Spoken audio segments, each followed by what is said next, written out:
Hello everybody.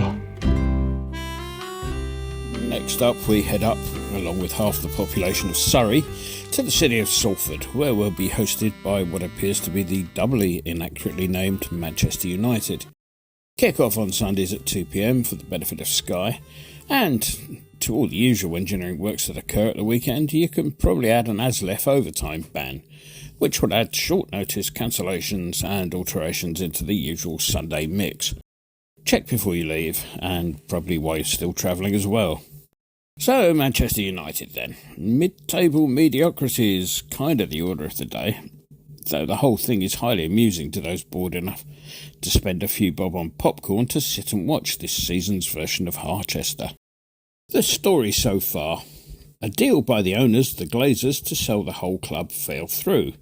Enter Ineos, owned by Sir Jim Ratcliffe, and current owners of what used to be the once all-powerful but now somewhat disgraced Team Sky cycling team. Ineos paid a king's ransom for just 25% of the business, but, crucially, with the brief to control the football side of the business. At the time of writing, the deal has yet to be ratified by the footballing authorities. However, that hasn't stopped them vetoing a number of transfer deals already, according to the grapevine. Apparently, Ineos weren't keen on these deals, which would have seen them continuing their recent tradition of shelling out top dollar for players not exactly in the first flush of youth. Other soap opera storylines include the Mason Greenwood arc, the Jadon Sancho plot, to which we can now add the Marcus Rashford mystery. Now, I'm sure in a previous preview involving this lot, I'm pretty sure I commented to the effect that all was not well with the player. Things haven't really improved since whenever it was I wrote that. And apart from anything else, he hasn't done himself any favours of late. In Ten Hag, he has a manager who bears a grudge or two, as Ronaldo and Sancho in particular, and possibly Greenwood, would attest. So whoever told the player it was a good idea to hop over Belfast for a spot of clubbing and then throw a sickie was not exactly giving premium advice. Maybe he was the victim of that strange delusion that affects young professional footballers, that their professional contracts come with some form of superpower that renders them invisible to the general public, and in some cases impervious to alcohol breath testing. Let's face it, Belfast is not the largest of cities, and a Premier League player turning up there is kind of likely to be noticed. Rashford's form this season has not been great. 4 goals in 25 appearances across all competitions is not England form, despite Southgate's notorious tendency towards misplaced loyalty. Yes, you, Henderson.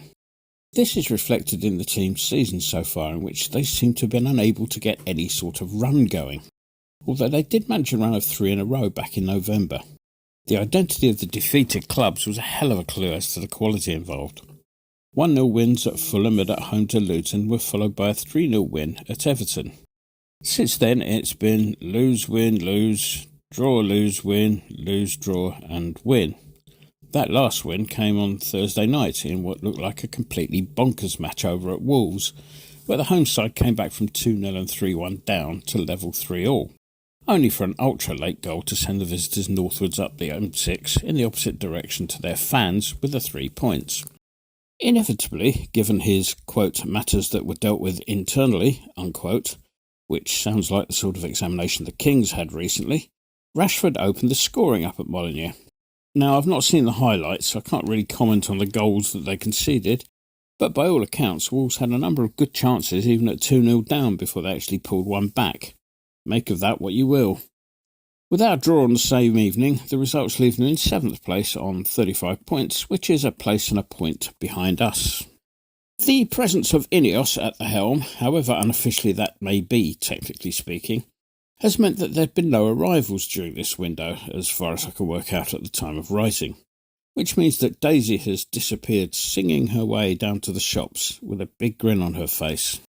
Rather worryingly, I can't find my credit card. Now let's move on to the wild and wacky world of association football, and this week it focuses on us. Now one might remember Mark Noble's somewhat naive comments after the current owners took over, to the effect that the club is not run like a circus anymore. Now, quite apart from the aptness of that particular simile being in question, I mean, circuses seem to be able to manage the complex logistics of transporting people, equipment, massive tents, trailers, and animals up and down the country quite well on the whole. I'm sure the good people at Olympique Lyonnais and Real Betis would beg to question the underlying sentiment right now. Lyon's statement on the Benrahma non-transfer was particularly scathing, describing as it did the club's action or inaction as incomprehensible behaviour. Stick around, guys, you get used to it. Some light was possibly shed on the position by Real Betis, who were hopeful that Fornal's move to Spain would still be ratified despite what they described as a computer problem preventing the deal being completed on time. The latest on Benrahma appears to be that FIFA have given everyone 7 days to sort it out, presumably by turning everything off and back on again. As for Fornals, presumably his deal will be part of the same FIFA investigation currently underway. Meanwhile, rumours that the same computer glitch will see Lewis Hamilton arrive at West Ham from Mercedes next week were described by a FIFA spokesman as very silly. Still, I suppose the whole thing did liven up one of the dullest deadline days ever, I suppose. On a Wednesday evening, which was a dispiriting 90-plus minutes as you're ever likely to see. Obviously, much was awaited of the arrival of Phillips, but the player looked exactly what one might have expected. Someone who hadn't started a game for 9 months dropped into a side with only a few days of training with his new teammates. Now, his part in the opening goal was unfortunate, but it should be borne in mind that the pass to him from Zuma did him absolutely no favours whatsoever. The thing about the rest of the game was just how slow we looked. Counter-attacking football relies on pace above all else, breaking forward and outnumbering an overcommitted opponent.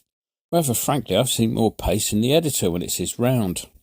Which is a shame because the penalty came about just as a result of Kudos leaving Kelly's for dead. I'm sorry to harp on about referees again, but quite why the offence wasn't spotted by somebody looking right at it first time was a bit of a worry, as was the fact that the VAR people opted to show the on-pitch official the worst view of the incident multiple times without once showing the one view that confirmed it all conclusively. Still, I suppose getting a point out of a game where finding a claret and blue shirt with a 4-yard pass seemed to be on a par difficulty-wise with the landing of a Japanese space vehicle the right way up on the moon, I guess it's better than nothing. So I want the prediction then. I think I'm going to go for us to grind out another draw this time. They're inconsistent and we're due something better, so the £2.50 I hope to have available once Daisy gets back from the shops with my credit card will be going on a 1-1 draw scoreline over at Winston's the Turf Accountants when it opens. Enjoy the game.